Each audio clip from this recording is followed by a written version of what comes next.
The phone call shouldn't have come. It was just after midnight on a rainy October night in Atlanta, when Detective Harris's quiet shift was broken by a tip that would unravel everything he thought he knew. The caller's voice was low, almost trembling. If you want to find her, start by forgetting everything you've been told. Emma Lawson was missing, but this wasn't just a case of a wife running away. Because 3 days earlier, neighbors had watched Emma stand in her kitchen window, staring out at the pouring rain like she was watching someone or something she dreaded.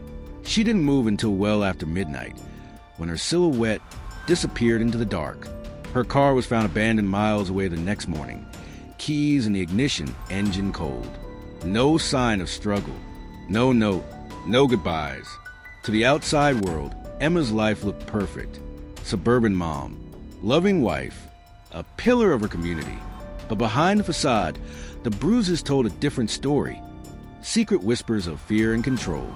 Friends recalled frantic phone calls cut short, veiled pleas for help, and the shadow of a man who was as charming in public as he was dangerous behind closed doors. Mark Lawson was the kind of man everyone trusted. The smiling husband, the successful financial advisor, the man with no apparent enemies.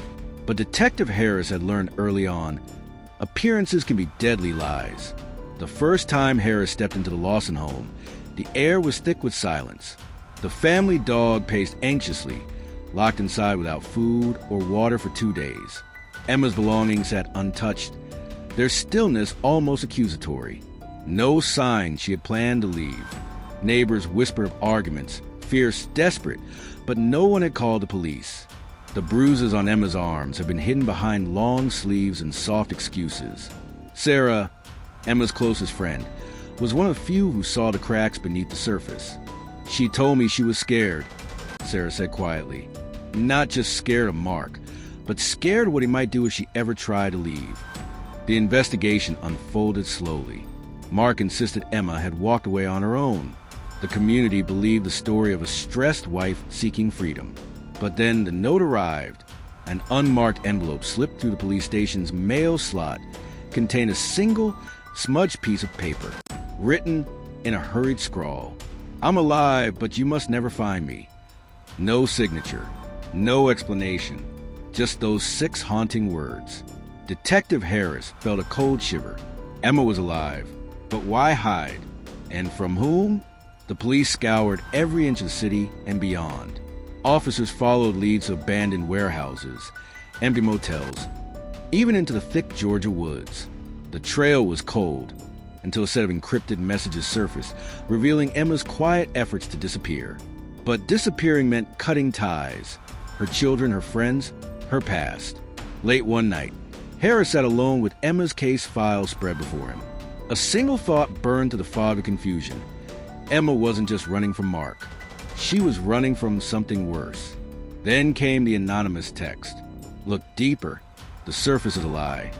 At the same time, Mark's public mask began to crack.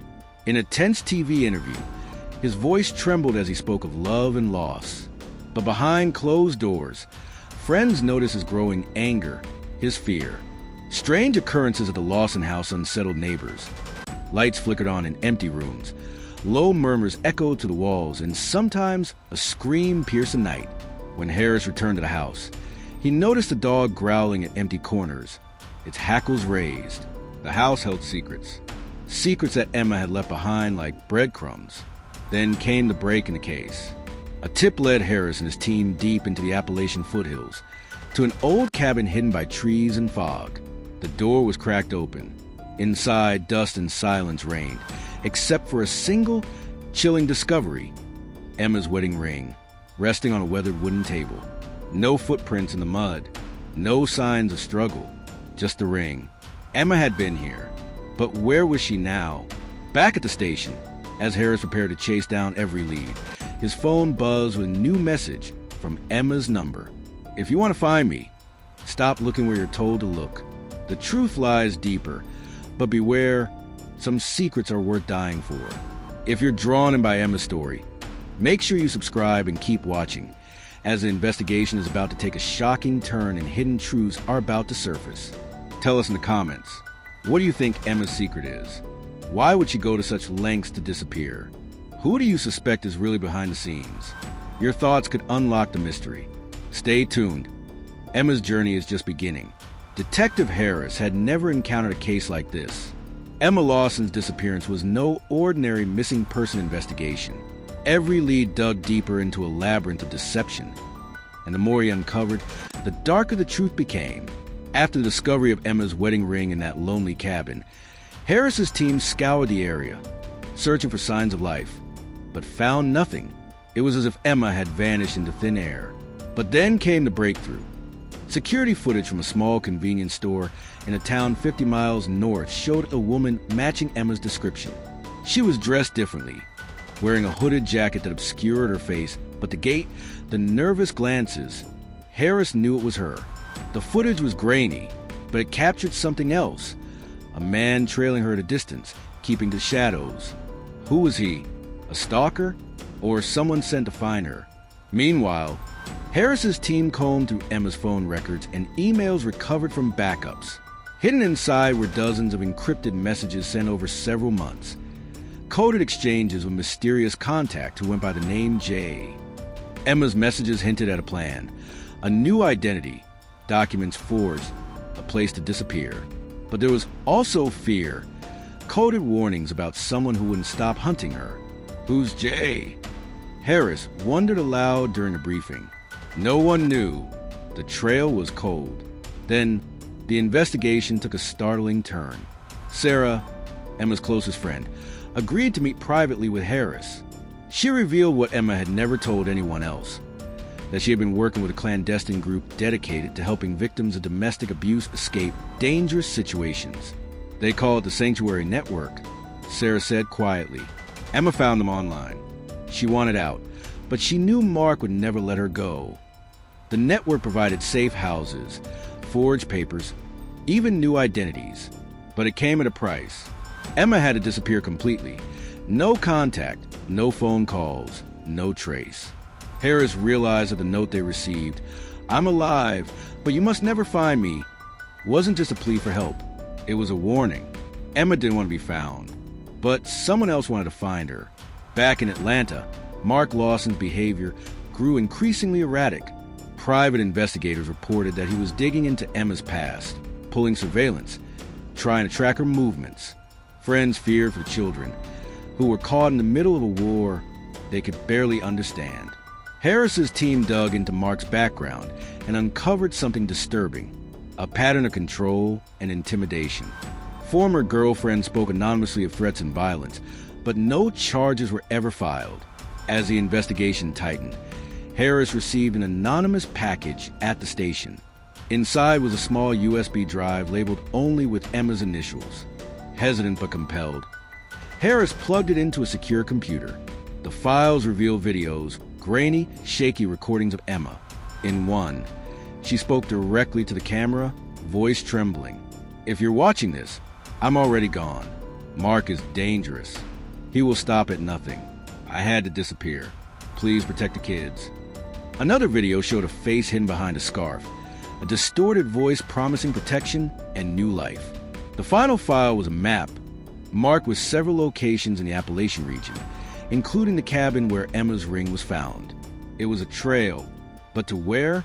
The pressure mounted. Emma's trail was growing cold again and the stakes higher than ever. Then came the call Harris dreaded. The Sanctuary Network had been compromised. Safe houses were raided. Members went missing.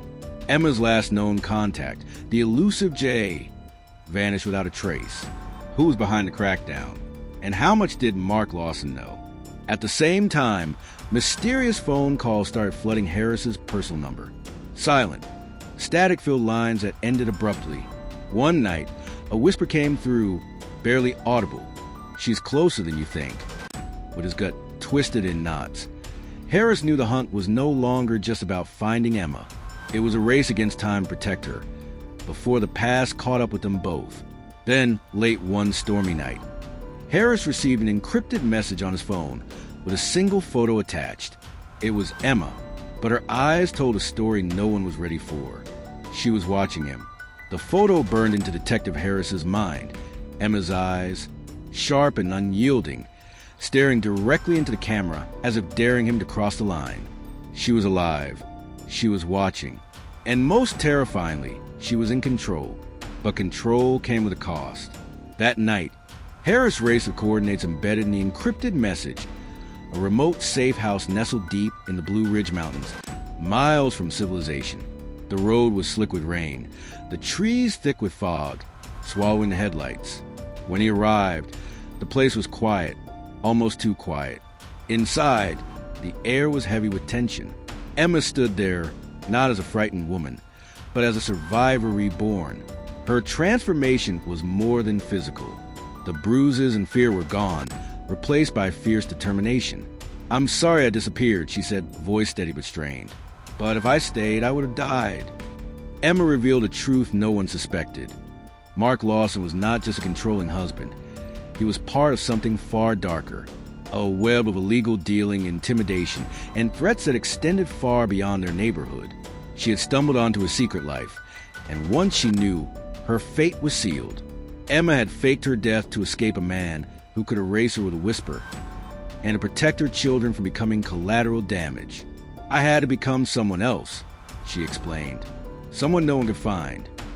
But even in hiding, she wasn't safe. Mark's reach was long. "He's hunting me," she said, eyes flashing. "And now he's coming for you too, Harris." At that moment, the silence shattered. Headlights appeared to the fog, closing fast. Mark. The final confrontation was inevitable. As Mark stormed the doorstep, fury in his eyes, Harris readied himself. But Emma stepped forward, calm and resolute. "You lost," she said quietly. But Mark smiled, a chilling, cold smile. "You think this ends with me? You don't understand the power I have." Before Harris could react, a group emerged from the shadows. Federal agents. Mark's empire was collapsing. His threats, his crimes, everything was exposed. The agents cuffed him as Emma watched, tears finally slipping free. In the aftermath, Emma reunited with her children under protection of witness relocation. She vowed to rebuild the life stolen from her, stronger and freer than before. Detective Harris reflected on the case that had changed everything. Emma's courage had unveiled a darkness few dared confront. But one question lingered. How many others were still trapped in shadows, waiting for their own escape? The story was over, but the fight for justice was just beginning. If Emma's story moved you, make sure to subscribe to follow more real-life mysteries and untold stories. What do you think Emma's future holds? Could she ever truly be safe? Drop your thoughts and questions below. Your voice matters.